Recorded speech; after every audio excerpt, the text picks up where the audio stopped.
Jiwon Kim stood in the massive chamber and felt small. She always felt small here. The council chamber was built to make humans feel that way. Alien representatives sat in rows above her, looking down like judges. 47 different species, and most of them thought humans were nothing special. She cleared her throat and began her speech. It was the same speech she had given many times before with small changes. Earth needed permission to mine asteroids. Humans had discovered them. Humans had surveyed them. But the council said humans could not touch them without approval. High Magistrate Velnor sat at the highest point in the chamber.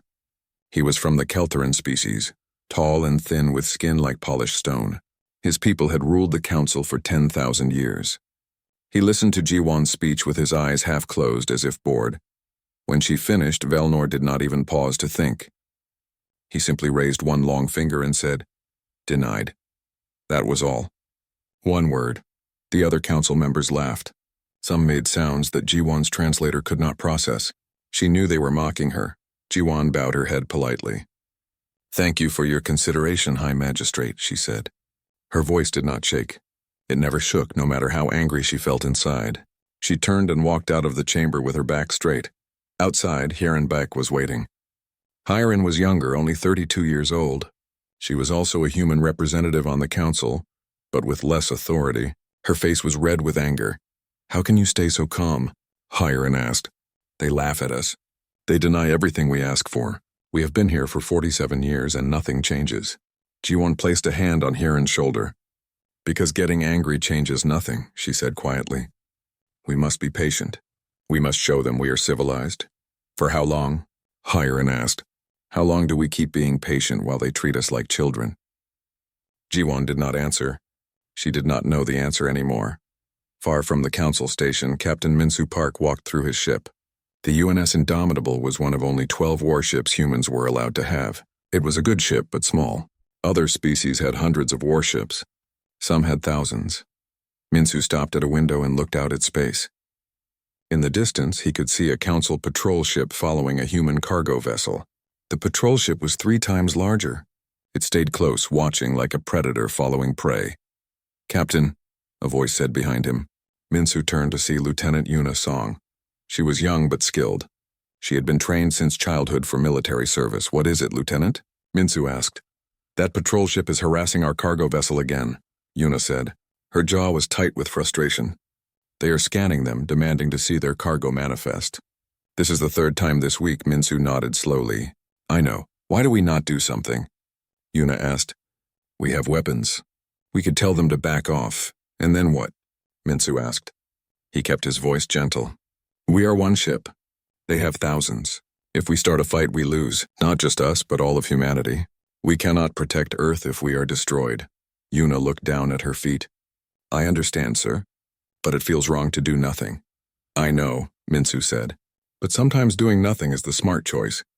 We wait, we watch, we learn, and when the time is right, we act."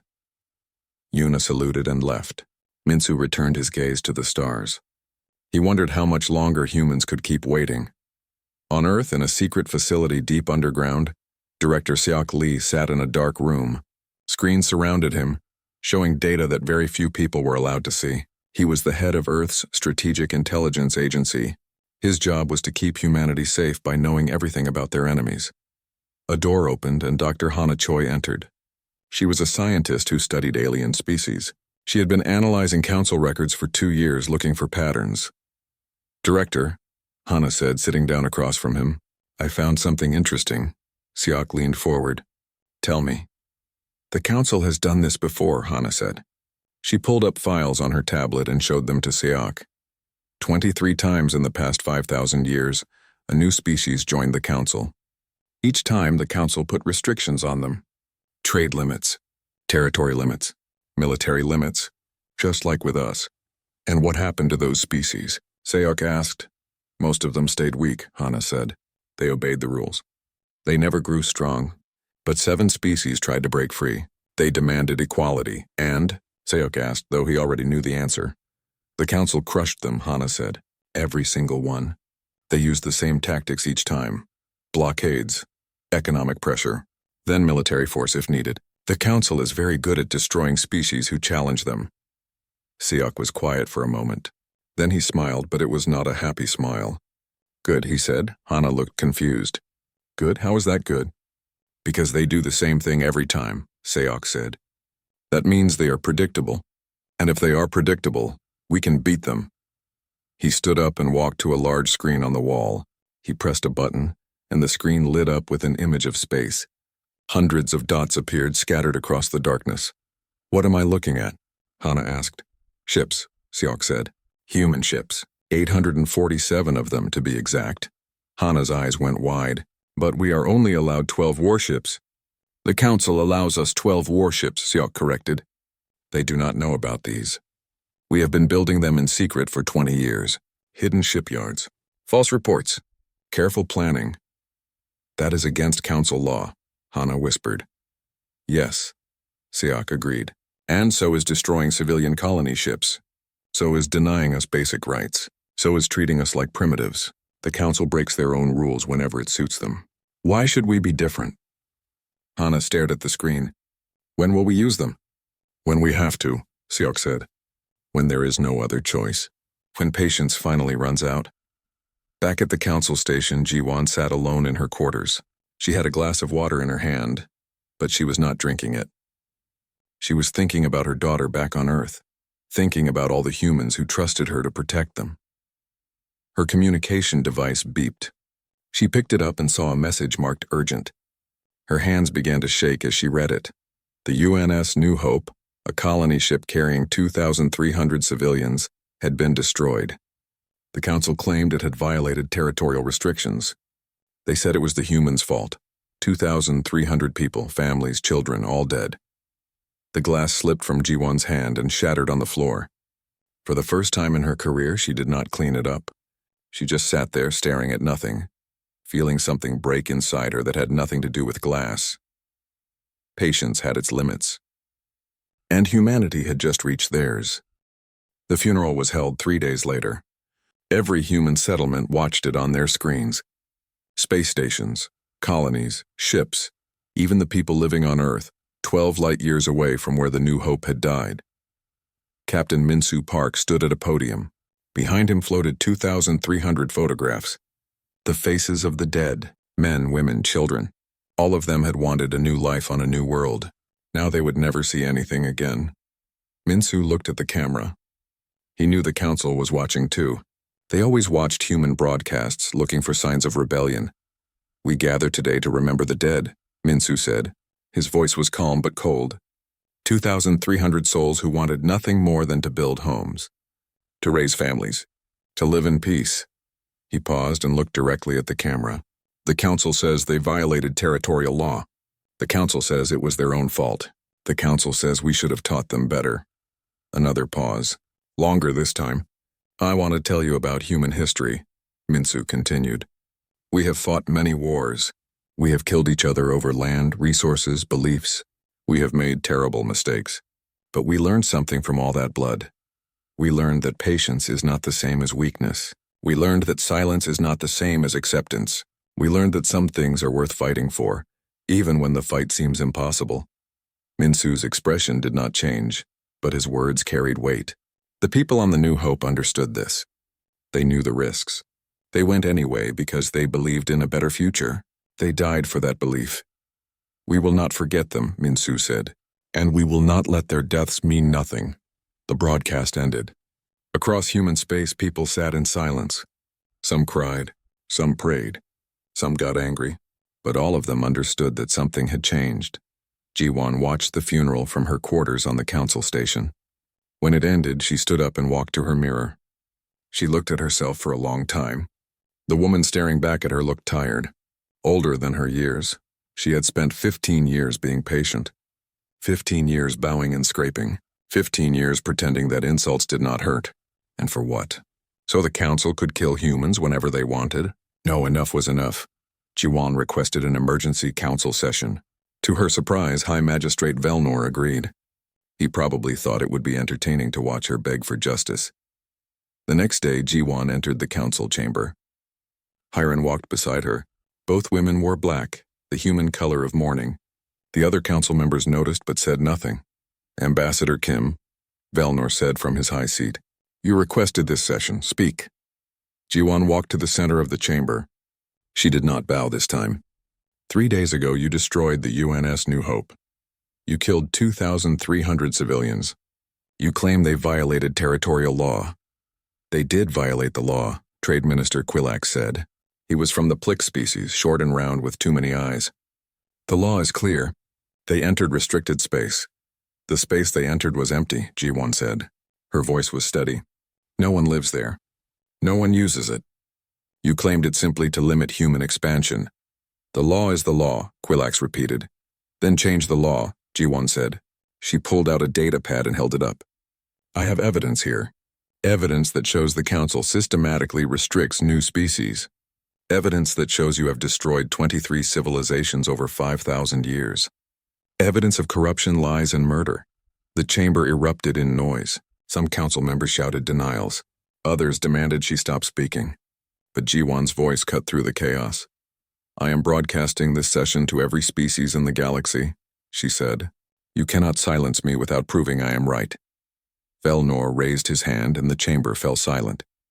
He looked at Ji-won with cold eyes. You dare accuse this council of crimes? I do not accuse, Ji-won said. I present facts. Dr. Hana Choi of Earth has analyzed your own records. Everything I say can be verified. A screen appeared in the chamber and Hana's face looked out at them. She sat in a laboratory back on Earth, surrounded by data. She began to speak, presenting her research clearly and calmly. Names of destroyed species, dates of attacks, records that the council thought were hidden. Some council members looked uncomfortable. Others looked angry, but none of them could deny what Hana showed them. The evidence was too strong. When Hana finished, Ji-won spoke again. Humanity demands justice. We demand full council membership with equal rights. We demand the removal of all restrictions. We demand reparations for the New Hope. And we demand that the council face consequences for its crimes. Impossible, Velnor said. He laughed, a sound like rocks grinding together. You are in no position to demand anything. You are weak. You are few. You have 12 ships and 1 vote that means nothing. Hyerin stepped forward. Her face was red. Her hands shook. How can you laugh? She shouted. How can you sit there and laugh while children are dead? Control your junior representative, Quillax said to Ji-won. She is being emotional. Yes, she is emotional, Ji-won said quietly. Because she is human. Because we care about our dead. You should try it sometime. The council chamber filled with laughter again. They thought Hyerin's anger was funny. They thought human emotion was weakness. Ji-won gently pulled Hyerin back. It is time to go, she whispered. They turned and walked toward the exit. Ambassador, Velnor called out. Do not bother requesting another session. Your demands are rejected. If humanity cannot follow our laws, perhaps we should reconsider your membership entirely. Ji-won stopped at the door. She looked back at Velnor. You have 72 hours, she said. 72 hours for what? Velnor asked, amused. To accept our demands, Ji-won said. After that, things will change. She left before Velnor could respond. Behind her, she heard the council members laughing even harder. They thought she was bluffing. They thought humans were helpless. They were about to learn differently. That night, Ji-won sent an encrypted message to Earth. It contained 3 words. Begin the operation. Director Seok Lee received the message in his underground facility. He smiled and turned to the men and women around him. Send the signal to all ships. Tell Captain Park to move the fleet into position. Across the galaxy, 847 ships received their orders.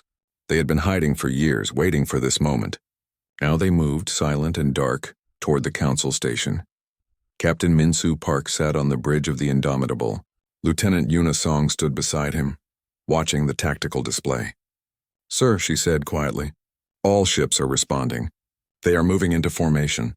Good, Min-soo said. He pressed a button on his chair, and his face appeared on every human ship. All vessels, this is Captain Park.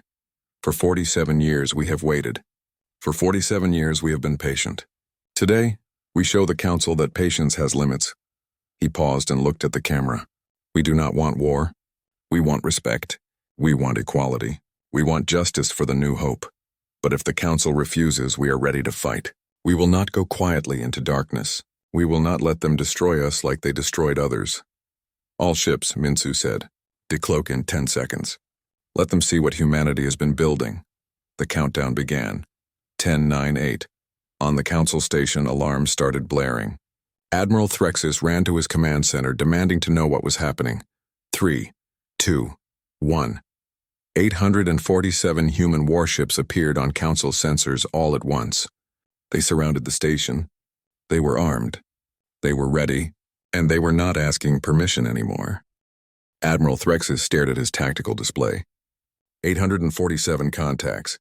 All human, all armed. His claws tapped against the console as he calculated attack vectors and defensive positions. How is this possible? One of his officers asked. Humans are only permitted 12 warships. Obviously, they have been building in secret, Threxus said. His species, the Dragoth, were warriors. He understood military strategy. He also understood when an opponent was prepared. Send a message to High Magistrate Velnor. Tell him we have a situation. In the council chamber, Velnor received the news. His stone-like face showed no emotion, but inside he felt something he had not felt in centuries. Concern. Call an emergency session, he ordered. All council members immediately. Within an hour, the chamber was full. Representatives from all 47 species gathered. The screens showed images of the human fleet. Some council members looked worried. Others looked angry. This is an act of war, Trade Minister Quillax declared. We should destroy them immediately. Can we? Asked a representative from the Torvan species. She was young and practical. Admiral Threxus, what is your assessment? Threxus appeared on a screen. We can defeat them, he said slowly. But the cost would be severe. Human ship design is different from ours. They do not use energy shields. Instead, they have thick armor and kinetic weapons. Our standard tactics will not work well against them. How long to mobilize our full fleet? Velnor asked. 48 hours, Threxus replied. Maybe less if we call in reserve forces. Then we wait, Velnor decided. Let them sit in space. They cannot threaten us without starting a war they will lose. But Velnor did not understand humans. They were not making threats. They were making a point. Jiwan stood in her quarters watching the human fleet on her display. She felt pride. After so many years of humiliation, humanity was finally showing its strength. Her communication device beeped. It was a message from Minsu. Ambassador, we are in position. What are your orders? Hold position, Jiwan replied. Do not fire unless fired upon. We are not the aggressors here. Understood, Minsu said. The fleet will wait. Jiwan then sent messages to other species. Not to the council leaders, but to smaller species. The ones who had also suffered under council restrictions. The ones who had been too afraid to speak up. Her message was simple. Humanity had exposed council corruption. The evidence was public now. Every species in the galaxy had seen it. The question was, would they stand with humanity, or would they let the council continue its tyranny? Responses came slowly at first, then faster. Representatives from 17 species sent private messages supporting human demands. They could not do so publicly yet, but they were watching, waiting. On the Indomitable, Minsu walked through his ship. His crew was at battle stations, but they were calm, trained, ready. Lieutenant Yuna Song approached him. Captain, I am receiving strange communications from the council fleet. What kind of communications? Minsu asked. Private channel. Encrypted from Admiral Threxus himself. Yuna looked confused. He wants to speak with you directly. Minsu raised an eyebrow. Put him through. Threxus's face appeared on the screen. He was large, covered in scales, with eyes that showed intelligence and caution. Captain Park, he said. I am contacting you against orders. Why? Minsu asked. Because I am a soldier, Threxus said. I understand strategy. I understand your formation. I understand your weapons. You are not here to start a war. You are here to force negotiations. That is correct, Minsu admitted. Then let me give you advice, Threxus said. The council will try to wait you out. They think you will make a mistake. They think you will fire first and give them an excuse to destroy you. We will not fire first, Minsu said. I believe you, Threxus said. But not everyone on the council thinks like me. Trade Minister Quillax, for example, he has a private fleet. Mercenaries. They do not follow council rules. Minsu understood immediately. You think he will attack us anyway? I think he is desperate, Threxus said. Your ambassador exposed corruption. Quillax has lost face. He may do something stupid to restore his reputation. Thank you for the warning, Minsu said. Threxus nodded. We may be enemies today, Captain, but I respect warriors, and you are clearly a warrior. I would prefer not to kill you if we can avoid it. The communication ended. Minsu turned to Yuna. Increase sensor range. Watch for any ships approaching from unusual vectors. If Quillax attacks, I want to see it coming. Back on Earth, engineer Daehyun Ko sat in his laboratory. He was watching the fleet movements on multiple screens. His weapons were aboard those ships. Weapons the Council had never seen before. Humans had spent decades studying Council technology. They knew how energy shields worked. They knew their weaknesses. And Daehyun had designed weapons specifically to exploit those weaknesses. His assistant entered the lab. Sir, we are receiving requests from several human ships. They want to know if the weapons will really work. They will work, Daehyun said confidently. Council shields stop energy weapons, but they are weak against solid projectiles moving at high velocity. Our railguns will punch through their shields like paper. Let us hope we do not have to prove it, his assistant said. Yes, Daehyun agreed. Let us hope. 36 hours into the standoff, Quillax made his move. His private fleet, 23 mercenary ships, appeared near a human supply convoy. The convoy was unarmed, easy prey. On the Indomitable, alarms blared. Yuna ran to Minsu. Captain, Quillax's fleet is attacking Convoy 7. They are firing on civilian ships. Minsu's face went cold. How long to reach them? 3 minutes at maximum speed, Yuna said. All ships, Minsu ordered. Battle formation. Protect the convoy. This is not a drill. The human fleet moved like a single creature. 847 ships changed course and accelerated. They reached the convoy in 2 minutes and 40 seconds. Quillax's mercenaries had destroyed one human cargo ship and damaged another. They were lining up for a third attack when the human warships arrived. This is Captain Minsu Park of the UNS Indomitable, Minsu broadcast. You have attacked civilian vessels. Stand down immediately or we will respond with force, the mercenary commander laughed. You are outnumbered, human. We have council authorization. Leave now or join your cargo ships. Minsu looked at Yuna. She nodded. Target all enemy ships, Minsu ordered. Weapons free. The battle lasted 47 seconds. Human railguns fired solid projectiles at incredible speed. The mercenary shields flickered and failed. Hull breaches appeared across their fleet. Systems overloaded. When the firing stopped, all 23 mercenary ships were drifting hulks. Their crews were dead or dying. Not a single human ship had been damaged. Across the galaxy, every species watched the battle recording. They had seen Council forces lose before, but never this quickly, never this completely. Minsu broadcast a message to the Council station. This was self-defense. Your trade minister ordered an attack on civilians. We responded appropriately. We do not want war, but we will not be victims.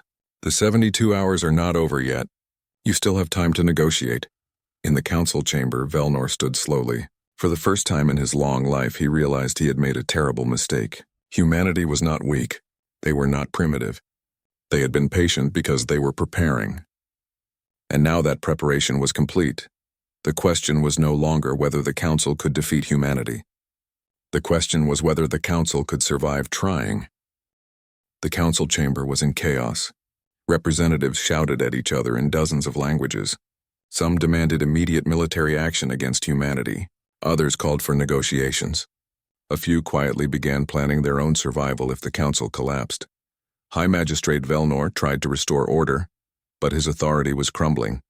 For 10,000 years, his species had ruled through fear and tradition. Now both were failing. Silence, Velnor commanded. The chamber quieted slightly. We must vote on military action. Admiral Threxus has mobilized the full council fleet. We can crush the human rebellion in days. A representative from the Torvin species stood up. She was young and had only been on the council for 5 years. I vote against military action, she said clearly. Velnor stared at her. Explain yourself. The humans showed us evidence of council corruption, she said. 23 species destroyed over 5,000 years. My own species nearly became number 24. We remember the restrictions you placed on us, the threats, the pressure to obey. Other representatives nodded. One by one, Species that had suffered under council control began speaking up. The Marvek, the Quiloth, the Hirani, all of them had stories of oppression. "This is irrelevant," Trade Minister Quilak shouted. "The humans broke the law. They built illegal warships. They attacked council forces." "Your forces," the Torvan representative corrected. "Your private mercenaries attacked a civilian convoy. The humans defended themselves." "That is not the same thing." The chamber erupted again. Velnor called for a vote. The results shocked him. 23 species voted against military action. 17 abstained.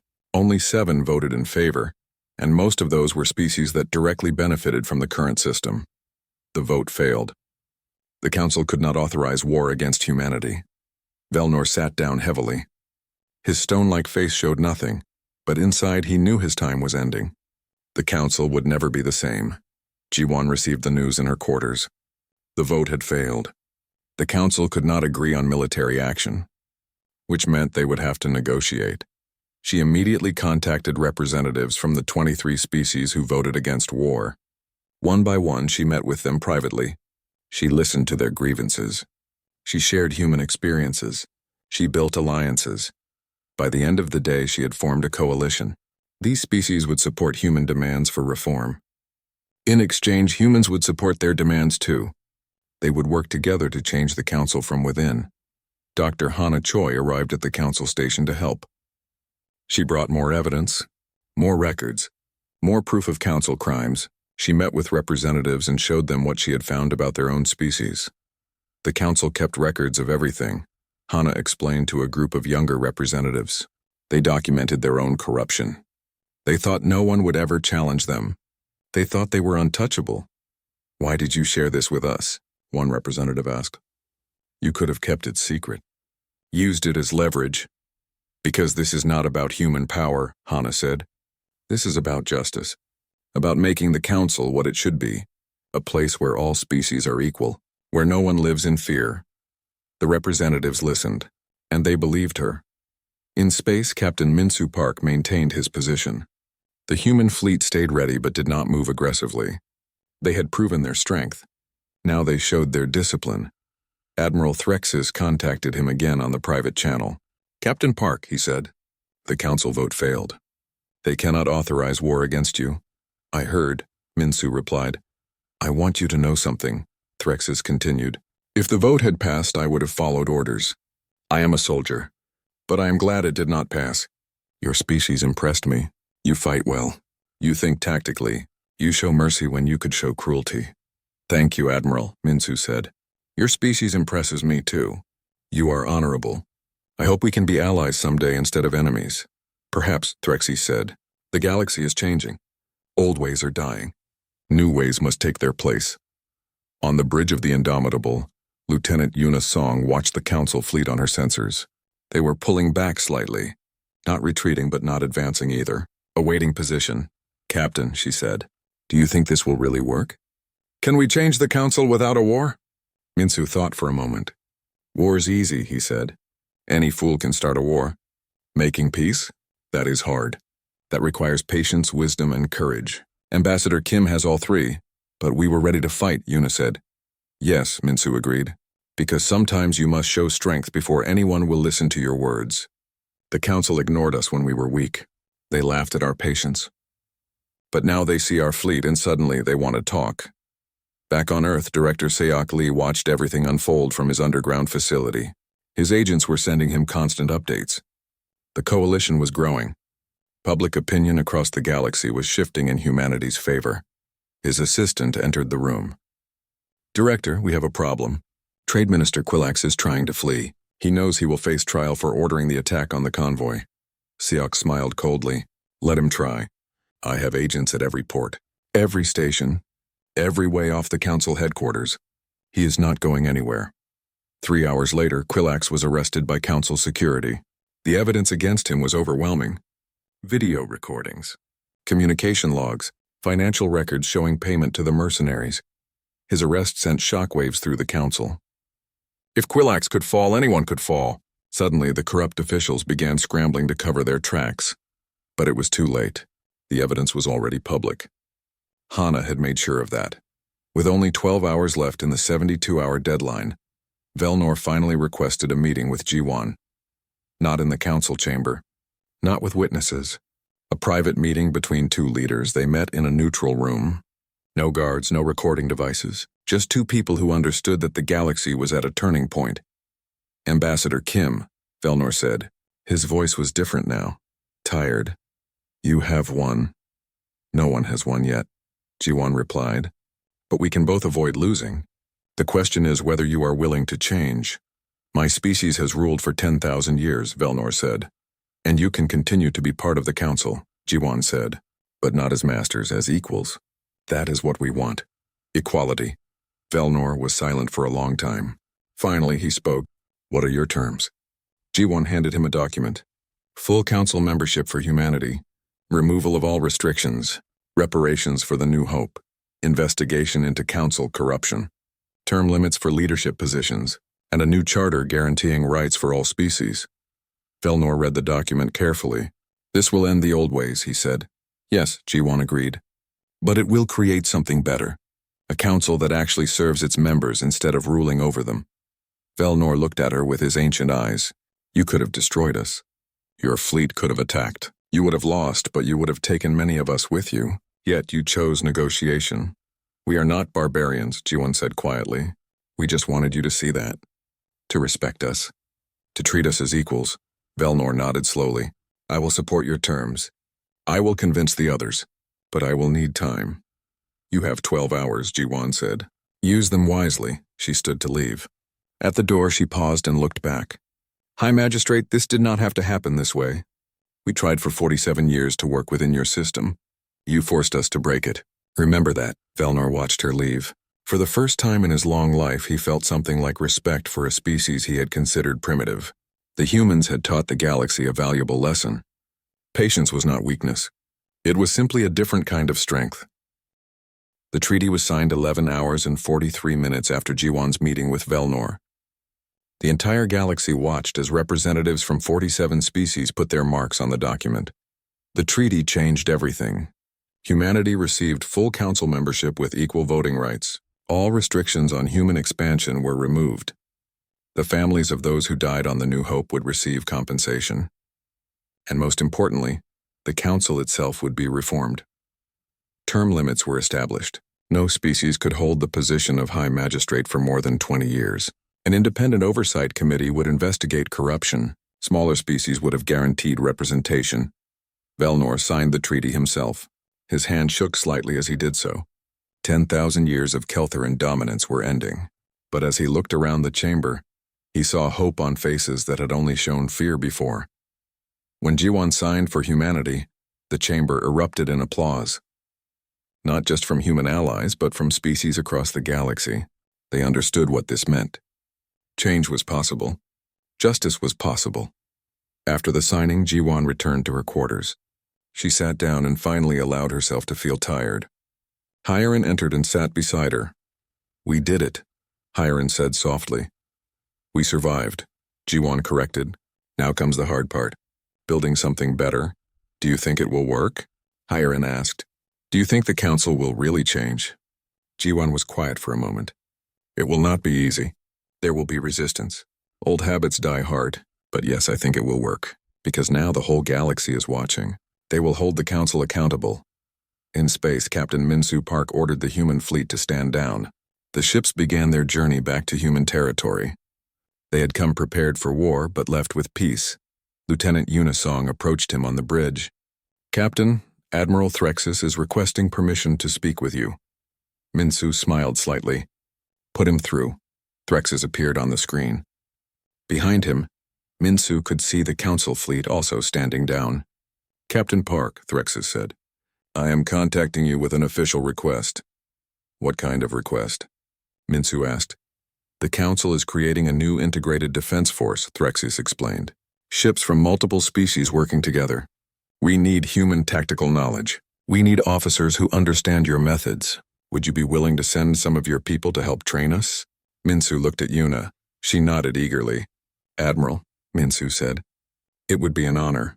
Lieutenant Song here would be excellent for that assignment. Excellent, Threxus said. Perhaps someday our species will fight together instead of against each other. I hope so, Admiral, Minsu replied. I truly hope so. On Earth, Dr. Hana Choi stood before a gathering of scientists from 17 different species. She was establishing the Institute for Interspecies Understanding, an organization dedicated to cultural exchange and education. We almost went to war, Hana told the assembled scientists. We almost destroyed each other. Why? Because we did not understand each other, because we saw differences as threats instead of as gifts. She gestured to the diverse group before her. This institute will change that. We will study each other's cultures. We will learn each other's languages. We will teach our children that diversity makes us stronger, not weaker. One of the alien scientists raised a question. Dr. Choi, why did humans choose to share your research? You could have kept it secret. Used it as power, Hana smiled. Because knowledge is not meant to be hoarded. It is meant to be shared. That is how we all grow. That is how we all become better. Director Siak Lee remained on Earth, but his role changed. Instead of gathering intelligence for conflict, he now coordinated information sharing between species. The spy became a diplomat. He sat in his office reviewing reports from across the galaxy. Most were positive. The reforms were working. Species were cooperating. Trade was increasing. His assistant entered. Director, you have a visitor. High Magistrate Velnor. Suk raised an eyebrow. Velnor had resigned his position after the treaty, as required by the new term limits. What did he want now? Velnor entered the office. He looked older somehow, less imposing. Director Lee, he said. Thank you for seeing me. What can I do for you? Seok asked. I wanted to apologize, Velnor said simply. For 47 years I treated your species as inferior. I mocked your requests. I denied your petitions. I was wrong. Seok studied him carefully. Why tell me this? Because someone should know, Velnor said. And because I am trying to learn humility. It is difficult after 10,000 years of pride. Seok nodded slowly. Apology accepted, High Magistrate. Or should I say former High Magistrate? Just Velnor now, he said with something that might have been a smile. I am retired, traveling, learning about species I once oppressed. It is enlightening. Engineer Daehyun Ko transformed his weapons laboratory into a technology sharing center. Other species sent their engineers to learn from him. He taught them not just about weapons, but about innovation and problem solving. The trick, he told a group of young alien engineers, is to see limitations as puzzles. The council said we could not have certain technologies, so we invented new technologies they never thought of. Necessity drives innovation. 1 year after the treaty, a memorial was completed on Earth. It honored the 2,300 people who died on the New Hope. Their names were carved in stone, along with a simple message. They died so humanity could live free. Ji-won attended the dedication ceremony. She was now the first human Secretary General of the Reformed Council. She stood before the memorial and spoke to the gathered crowd. These people did not die in vain, she said. Their deaths forced us to act, to stand up, to demand change. Because of them, the galaxy is different now. Because of them, other species will not face the same oppression we faced. She paused and looked at the names on the wall. We remember them. We honor them. And we promise them that we will never return to silence and submission. Humanity has found its voice, and we will use it to speak for all who cannot speak for themselves. 5 years after the crisis, the galaxy was unrecognizable. Human colonies spread across dozens of systems. Trade flourished. Cultural exchange programs connected species that had never interacted before. The council operated transparently now, with regular reports and public accountability.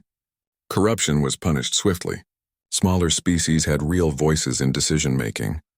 On a joint colony world, human and alien children played together. They learned each other's languages naturally. They formed friendships without prejudice. They were the future. Ji-won visited that colony during an inspection tour.